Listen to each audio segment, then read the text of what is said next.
Hello, can you hear me? Yes, how are you? Doing good. How about you? Pretty good. Okay, well, let's go ahead and get started then. Okay, in my entrepreneurship class, one of the assignments is to interview someone who has been or currently is an entrepreneur. I have a survey that I'll fill out and then some open ended questions that I will ask you. I'll record a 30 to 40-minute interview to demonstrate that I did the interview correctly. From the interview, I will do a short write up of some of the lessons that apply to what we are learning in class. Would you be willing to be interviewed? I can send you the list of questions that I'll be asking. Okay, and yes, you can interview me. I can record it. Okay, cool. I'm actually recording you right now, so all right, let's get started. For the first question, tell me a bit about how you got started and what your business is like. Okay, so growing up, I was really a busybody. I always liked just staying active and doing things with my hands. And so one of the things that interested me the most was hair. So I would braid my doll's hair, I would practice on friends' hair and different things like that. And I just became really good at it to where a lot of people would start asking me to do their hair. So I worked in my first salon at 17, just braiding, and I wanted to do a lot more and realized that in order to do a lot more and deal with chemicals and things like that, I needed to become licensed. So I decided to become licensed and incorporated Sajaz Beauty, which is my current business, just to become self employed, independent, and be able to do something that I loved. Dang, But so you I started at actually 17? started, yeah, I actually worked in my first salon at 17, but I started actually braiding when I was 13. And it actually worked out very well for me because my mother, I was raised by a single mother, and she didn't have a lot of money. So when it came to doing our hair and things like that, there wasn't a lot of funds. Like a lot of my friends from school would go to salons and things like that, where I was able to do it myself. So it took a lot of stress and pressures off of her as well. Mm-hmm. So it worked out really good. Dang, that's pretty good. Started Thank at a you. young age with the entrepreneurship mindset, huh? Oh, absolutely. I always wanted to work for myself, and I was hard-headed too. So doing something I love and not having to work for somebody else worked out great. Plus, it made a really flexible schedule because I was able to earn money, while I was in high school and going through school. I was able to buy my own clothes and different things like that. So it was very useful for a lot of different reasons. That's good to hear. Um, the next question that I want to ask is, can you tell me about two experiences that you felt were important learning how to be an entrepreneur? Yes, I think the first experience that I learned was when I was 17. It was when I first started working in the salon, and I was just a braider. And at that time, I thought that it was as simple as clients coming in, bringing their hair or, whatever extensions they needed for the style, and me braiding them and going. I wasn't aware that I wasn't going to be able to shampoo their hair or cut it or style it or do different things like that, because to do anything in addition to braiding required a license. So what happened was there was a barber there who was also the manager of the shop. He kind of began mentoring me and talking to me about the business, talking to me about education, and just telling me the other things that outside of just doing hair, that was important to have a successful business. So he was actually the one that told me about getting a license and the process of getting licensed, but he also told me why it was important. So I learned about the safety measures, about cleanliness, about sanitation, and things of that nature that I didn't really think was part of the business. I thought, you washed your hands, client sat down, you did Yeah. the hair, and that was it. Hmm. So it was really cool because I was able to learn about even diseases that, diseases and bacterias and things like that grow on the scalp, and just a lot of things that I didn't know, that I didn't even know to look for. Yeah. And I think one of the most important ones was dealing with chemical reactions. Yeah. A lot of people have allergies and things like that. And if you don't do skin tests and you use a certain product on a client's hair and they have allergic reaction, all of their hair could fall out and everything else. So that opens up for lawsuits.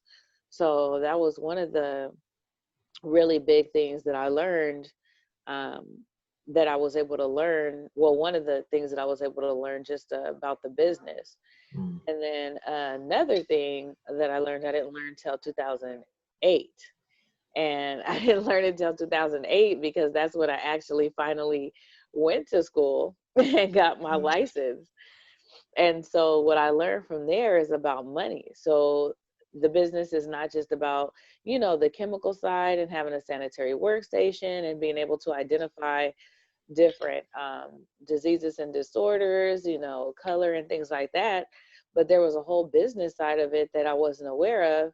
And that was just about basically clerical. You're an administrator, you're your own appointment setter, you're your own marketing and just about portfolios and taking pictures of your work before and after, and just staying busy in that aspect too, which I had no idea about. I learned about applications of being able to keep appointments electronically so you can keep track of that. I learned about money management and how to convert a cash business into a digital business so that you can show and have a tracking of your income coming in, your money going in and out. And so that was really cool as well. And so the That's financial good. and the administrative aspect of the business, I didn't have anything about, and I was able to learn that. And that was exciting because, I mean, who doesn't love money? For real. So Everybody love money. yeah, so by me being able to learn how to manage it, and once I began, nowadays a lot of people use like Cash App and Zelle and things like that, which I do Yeah. use now. But back then it was like PayPal. People would do PayPal and Square, and to see how much money you actually have going into your accounts is like, it was crazy. I was just like getting cash and spending my money, spending my money, spending my money. But once I learned the business side of it and saw the money going in, it allowed me to learn about money management and being able to track my income so I can budget. And then also, I was able to learn about profit and loss statements, which goes along with budgeting.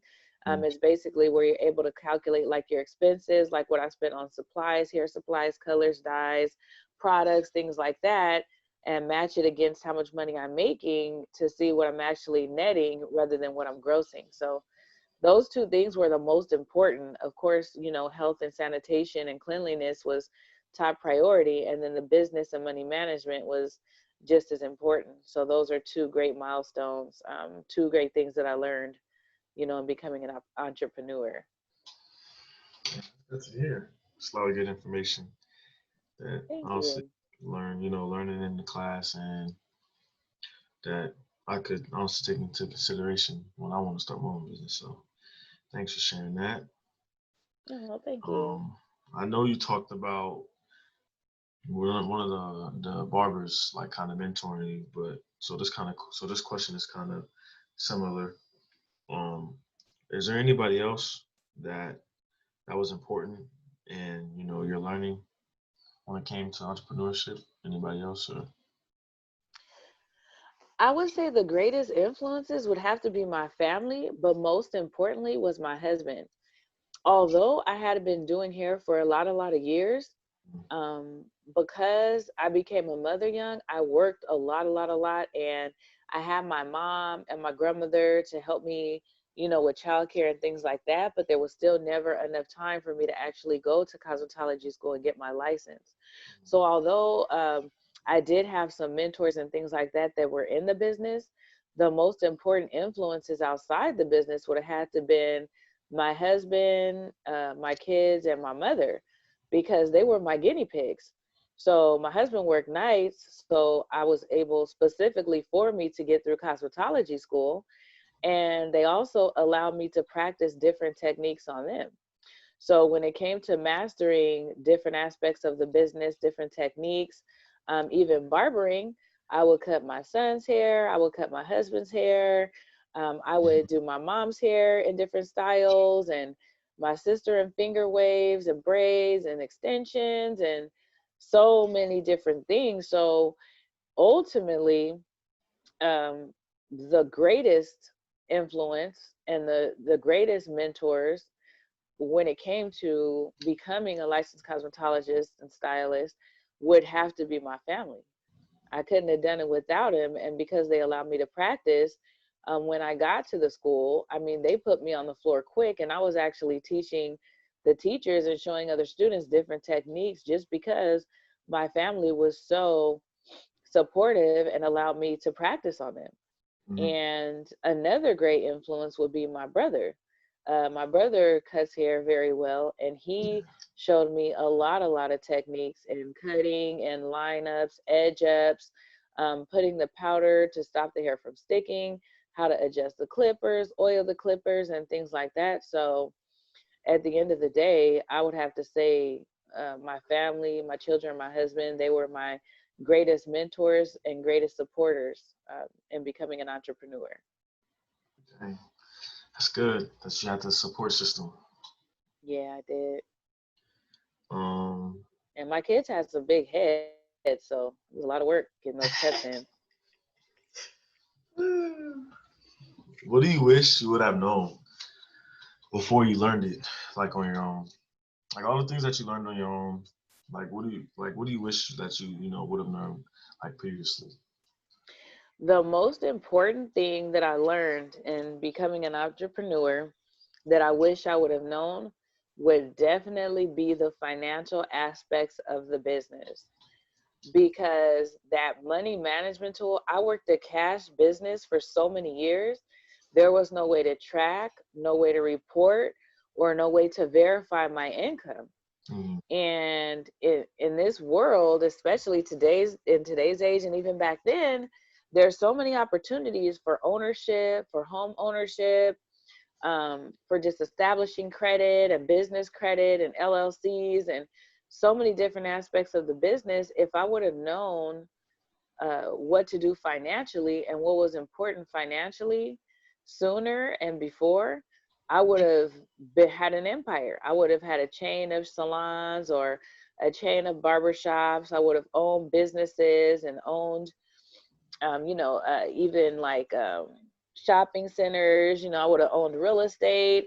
I would have been able to verify my money, deposit my money, and build my credit and do these things to establish a future and a legacy for my family. So I would say what I wish I would have known and what I wish they would have offered, which a lot of schools, technical colleges don't offer, even high schools and colleges, they don't offer that financial courses. They don't offer economics, economic literacy and financial literacy, so that once you start making money and establishing your businesses, you know what to do.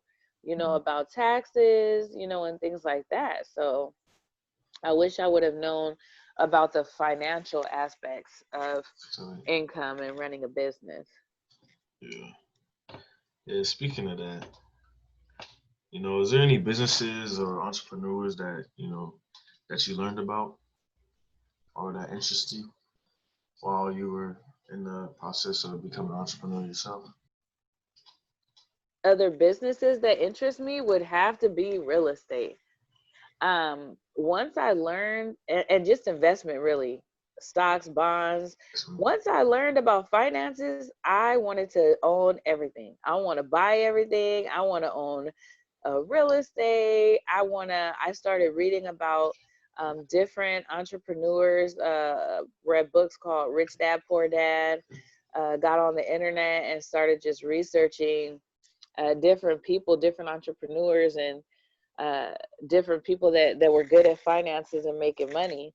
Um, Even read about people like Bill Gates and things like that who are giants in the technology industry and stocks, and just learning how to turn the money that you make into empires.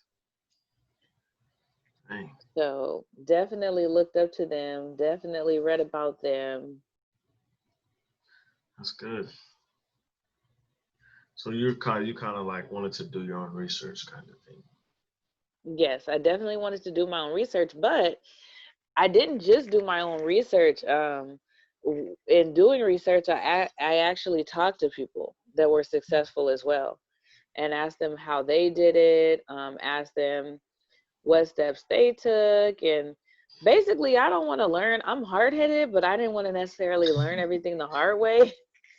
So, like, if there was a way for me to learn from other people, and I didn't just talk to people who were successful in business, I also talked to people who failed in business, because that's how you learned about mistakes and what not to do. So, you have to respect those people who stepped out on faith and did what they have to do to try to start their own businesses as well.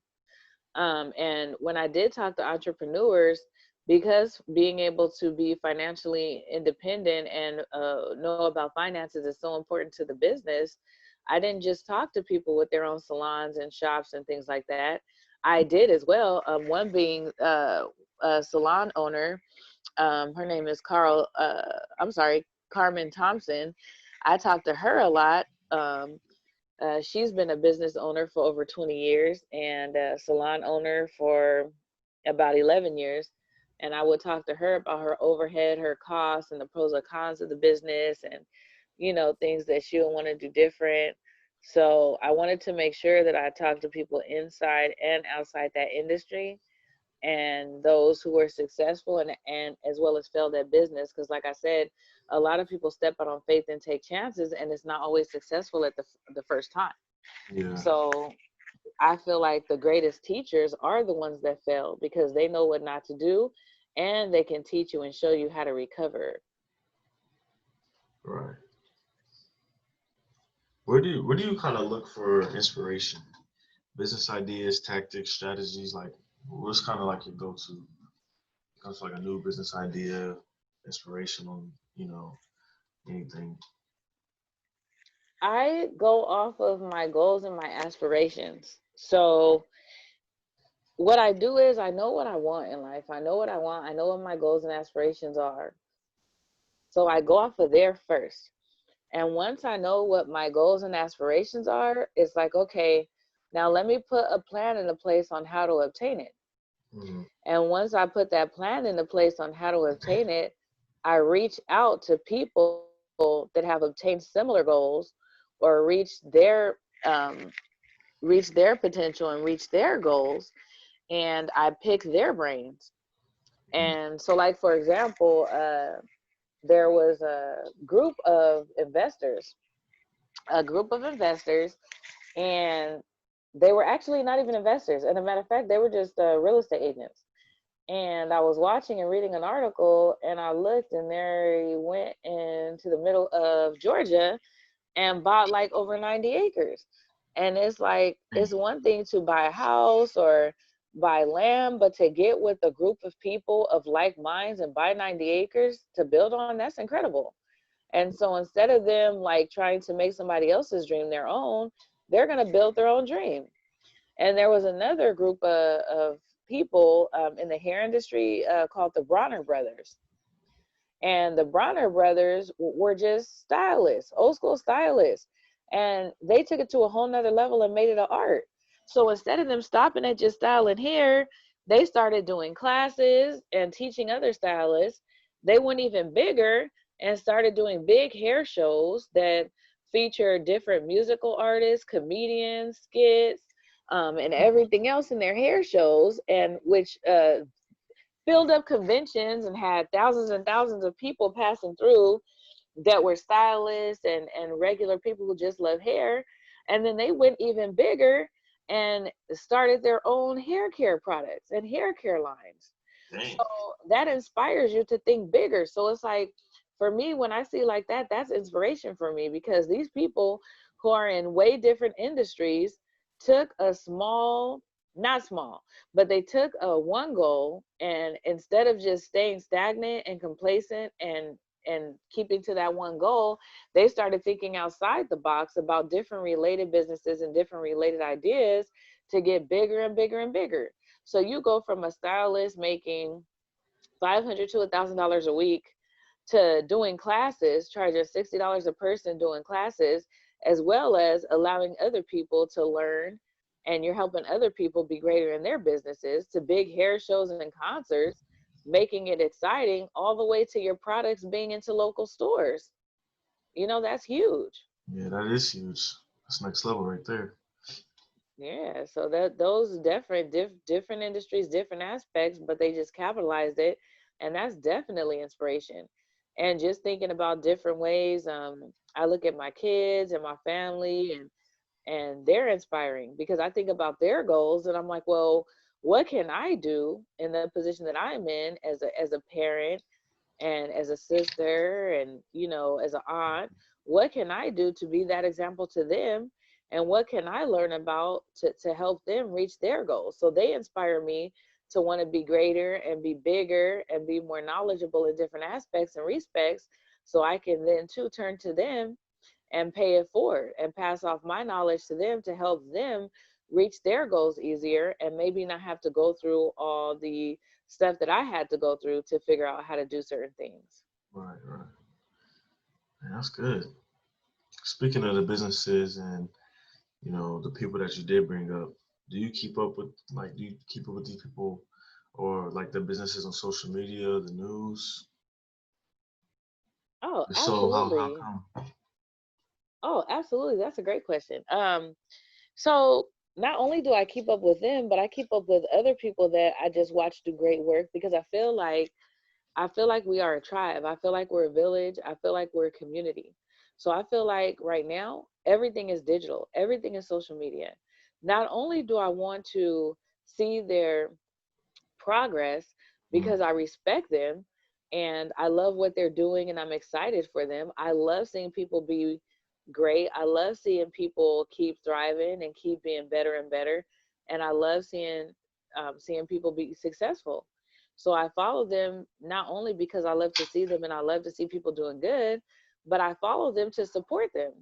In this day and age, there's so many people out there, so many small businesses, because I definitely respect and honor small businesses more than corporations. That's my inspiration, is small businesses and supporting the community. So I do it not only to admire them and just to be proud of them and to use them as examples to others, but also to see how business is going, see what's new, see what's trending. Even with braiding, we started with regular block braids to all these intricate designs, all these different techniques to make it easier, a new wave of this, the newest products for hair growth and treatments and things like that. So you want to follow their businesses to be great. You want to follow their businesses to stay in the know, to know what's new, to know what's up and coming. You want to follow their businesses to learn about new tricks and new styles and new techniques, yeah, and but the most important thing is you want to support them, as them being inspirations and influences in my life and what I'm trying to do with my future. There's no greater gift than that of supporting them. And the more likes they get, the more shares, the more followers, the more subscribers they get, the bigger and greater their business can become, and the greater they're able to influence others. So it's almost like you scratch my back, I'll scratch yours. It's like a pay it forward. It's yeah, like a network and a community of local small businesses supporting each other, so that while we're competing with big corporations and big industries, we're still able to stay relevant and stay successful in it. dang. It's a really good answer, honestly. Yeah, Oh, thank you. yeah, no problem. Are there entrepreneurs or businesses that serve as of like, an example of what you don't want to do?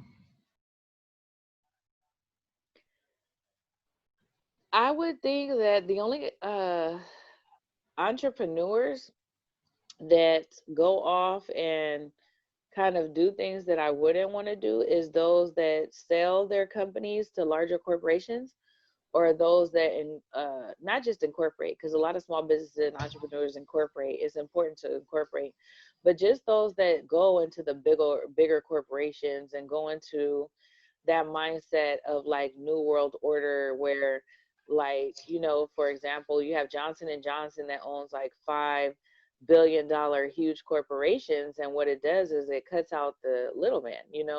Those Yeah. businesses work in, and they cut out the smaller businesses, the mom and pop shops and things like that are trying to make a living and be successful for their families.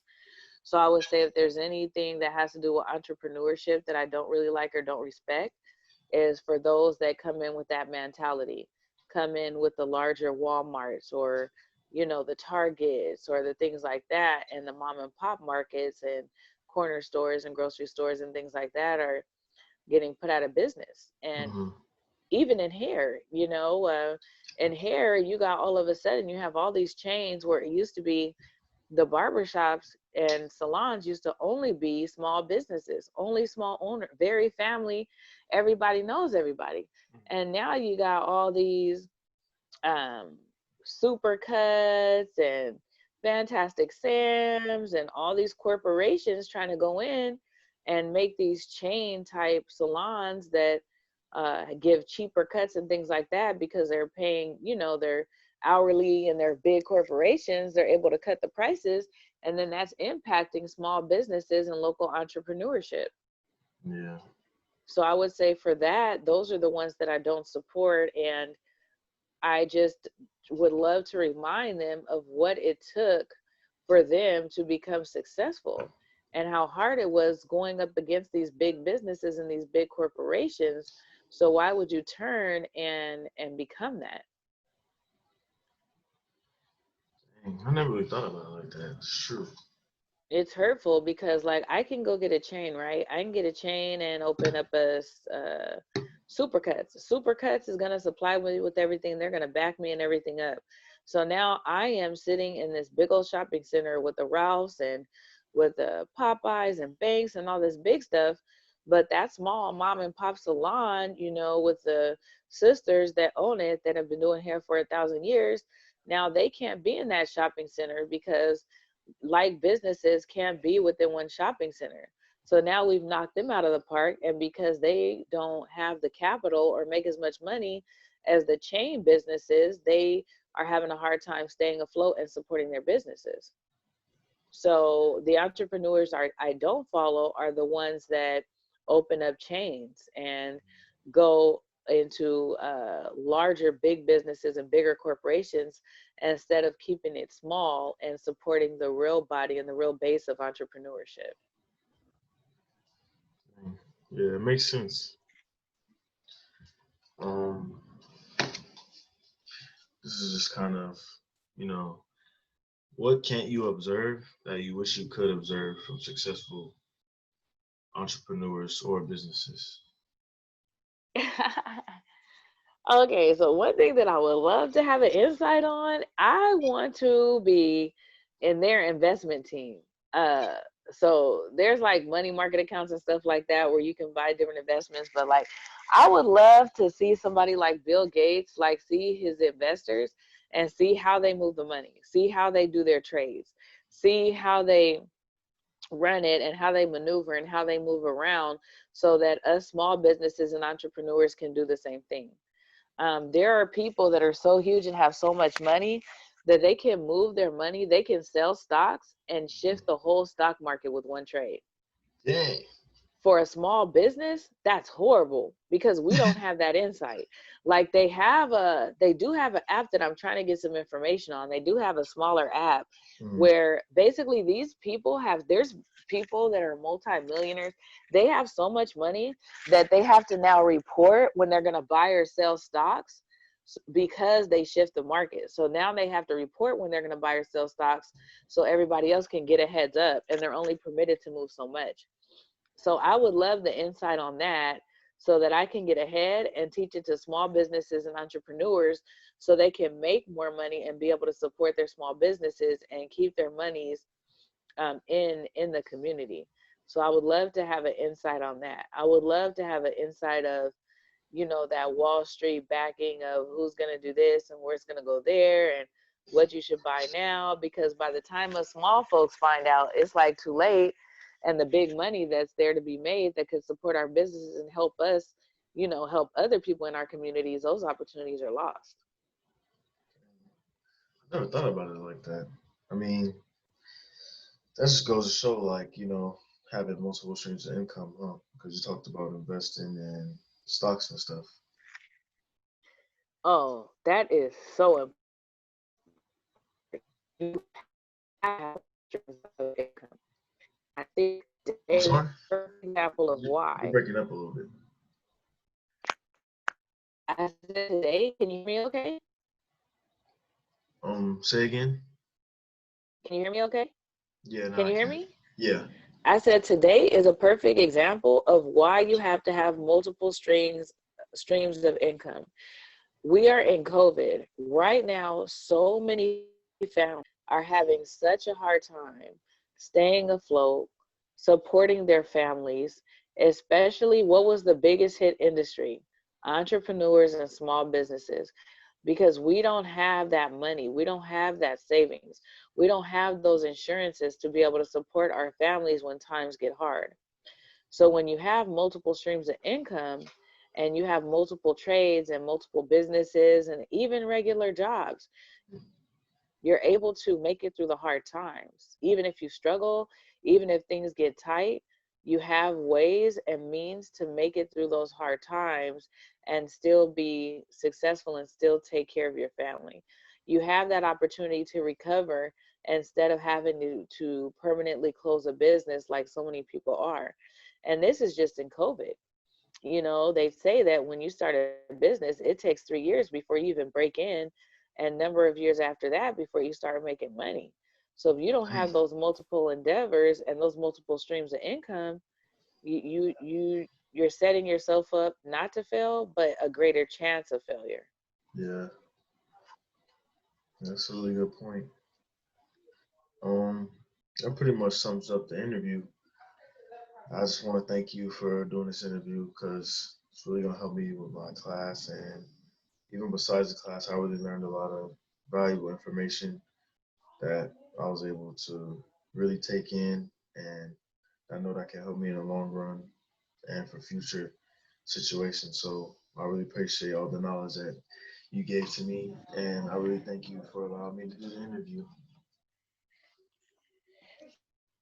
Thank you so much. And I know I talk a lot, so I want to make sure that I answered all your questions correctly and I didn't miss anything.